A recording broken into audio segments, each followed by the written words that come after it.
Чета ви едно съобщение от мой ученик. Най-важното нещо, което направих и за мен е голяма победа, че в петък, като ми удари стоп-лоса, не влязох на шорт на пук да избивам парите. Хвърлих телефона и дотам. Ето това, дами и господа, е най-трудното нещо в трейдинга. Не е най-трудното да се научиш да търгуваш, не е най-трудното да си намериш стратегия.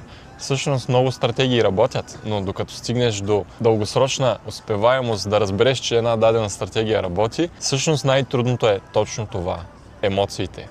Също толкова трудно, колкото да си пушач и цял ден да не трябва да запалиш нито една цигара. Душата ти ще се скъса, но не трябва да го правиш. Да речем, днес сте загубили 2 сделки и не трябва да пускате трета сделка. Това е толкова трудно, колкото за един пушач цял ден да не запали нито една цигара. Отвътре ви гложди, вие днеска сте загубили някакви пари, вие трябва да ги избиете тия пари. Това е абсолютно същото, все едно сте пушач и цял ден не палите цигара. Ето толкова е труден трейдинга, ето защо толкова малко хора дългосрочно успеят, защото вътрешно душата ви ще се къса хиляди пъти, но вие трябва да превъзмогнете това нещо.